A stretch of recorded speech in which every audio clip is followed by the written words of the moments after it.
விஜய் அவர்கள் 10 வருஷத்துக்கு முன்னாடி பேசுற வசனத்தை இன்னைக்கு பேசிட்டு இருக்காரு. இடையில 10 வருஷத்தை மறந்துட்டாரு போல இருக்கு. இடையில கொஞ்சம் பக்கத்தை காண மாதிரி.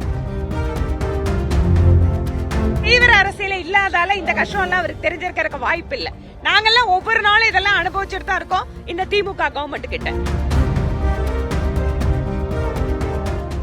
தமிழக வெற்றி கழகத்தினுடைய தலைவர் பிரதமர் மோடி வந்தா கரண்ட் கட் பண்ணுவீங்களா, RSS தலைவர் வந்தா கட் பண்ணுவீங்களா அப்படிங்கிற ஒரு கேள்வி கேட்கிறார். ரெண்டு விதமா அதை பார்க்கணும். தமிழகத்திலே அரசியல் கட்சிகள் இம்மாதிரி கூட்டங்களை நடத்துகின்ற பொழுது திராவிட முன்னேற்ற கழகத்தினுடைய அரசு இந்த மாதிரி கரண்ட் கட் பண்றது ரொம்ப வாடிக்கை. ஏன் இப்ப எதிர்க்கட்சி தலைவர் திரு எடப்பாடி அவர்களோட சுற்றுப்பயணத்தில் கூட பல்வேறு இடங்களில் இது நடந்தது. இதற்கு முன்பாக திரு அண்ணாமலை அவர்கள் எண்மண் எண் மக்கள் யாத்திரை நடக்கும் போது இதே மாதிரி அணுகுமுறை தான் அவங்க வந்து பின்பற்றினாங்க. அதனால திரு விஜய் அவர்களுக்கு தீவிர அரசியல இல்லாதால இந்த கஷ்டம் எல்லாம் அவருக்கு தெரிஞ்சிருக்க வாய்ப்பு இல்ல. நாங்கெல்லாம் ஒவ்வொரு நாளும் இதெல்லாம் அனுபவிச்சுட்டு தான் இருக்கோம் இந்த திமுக கவர்மெண்ட் கிட்ட. அதனால அவர் போய் பிரதமர் மோடி வரைக்கும் அவர் போய் கம்பேர் பண்ண வேணாம். நீங்க மத்த கட்சிகள் என்ன நடக்குதுன்னு பாருங்க, அதே நிலைமை தான் உங்களுக்கு நடக்குது. அதனால இதுல எந்த வித்தியாசம் கிடையாது. திரு விஜய் அவர்கள் 10 வருஷத்துக்கு முன்னாடி பேசுற வசனத்தை இன்னைக்கு பேசிட்டு இருக்காரு. இடையில 10 வருஷத்தை மறந்துட்டாரு போல இருக்கு. இடையில கொஞ்சம் பக்கத்தை காண மாதிரி.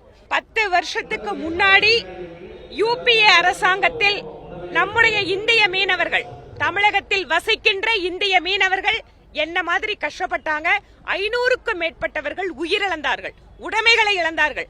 ஆனா 2014 இருந்து இன்னைக்கு வரைக்கும் மீனவர்களுக்காக எத்தனை போராட்டம் இந்த அரசியல் கட்சி நடத்துது நான் சொல்றேங்க. 2004 இருந்து 14 வரைக்கும் ஒவ்வொரு மாசமும் நான் சென்னையில மீனவர்களுக்காக போராடி கைதாயிருக்கேன். ஆனா இன்னைக்கு சூழல் முற்றிலுமாக மாறி இருக்கிறது. அது மட்டும் இல்ல, ஆழ்கடல் மீன்பிடிப்பிற்காக மிகப்பெரிய திட்டங்களை கொடுத்து மீனவர்களுக்கான படகுகள் வாங்குவதற்கு கடனுதவி செய்து கொண்டிருப்பது நம்முடைய மத்திய அரசு, பாரத பிரதமர் மோடி. அதனால 10 வருஷத்துக்கு முன்னால காங்கிரஸ் பார்த்து கேட்கறதெல்லாம் இன்னைக்கு ஏதோ ரொம்ப நாள் கழிச்சு பேசுறதுக்கு ஒண்ணுமில்லைன்னு பேசுறாரு போல இருக்கு. மீனவர்கள் பிரச்சனையில அவர் பேசுனங்கிறது அப்டேட் இல்லங்கிறத நான் தெளிவா சொல்றேங்க. ஏனென்றால் மீனவர்களுக்கு தனி அமைச்சகம் அமைத்து தருவோம்னு நாங்க வாக்குறுதி கொடுத்தோம். இன்றைக்கு மீனவர்களுக்கு தனி அமைச்சகம் வச்சிருக்கோம்.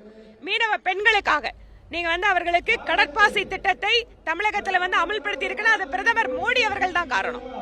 அவரே சொல்றாரு, நான் அப்டேட் இல்லைன்னு சொல்ல முடியாது. 2011லயே நான் நாகை மீனவர்களுக்காக இதே இடத்துல போராட்டம் நடத்தி இருக்கிறேன் அப்படின்னு அதையும் குறிப்பிட்டு தான் சொல்றாரு. கரெக்ட். அதனாலதான் சொல்றேன், 2011ல நானும் தாங்க போராடினேன். நான் இப்ப சொன்னேன் இல்லையா, எத்தனை முறை அரெஸ்ட் ஆகி நாங்க மீனவர்களுக்கு போராடி இருந்தோம். 2011 விஜய் அவர்கள் வந்த போது காங்கிரஸ் கட்சி ஆட்சியில் இருந்தது. மீனவர்களுக்கு அன்னைக்கு எந்த பாதுகாப்பும் கிடையாது. 14க்கு பின்பாக திரு மோடி அவர்கள் பிரதமராயிருக்கிறார். அதை திரு விஜய் அவர்கள் புரிந்து கொள்ள வேண்டும்.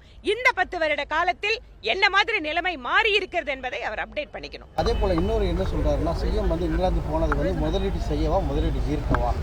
இந்த கேள்வி ஏற்கனவே பிஜேபி கேட்டுட்டு தான் இருக்கு.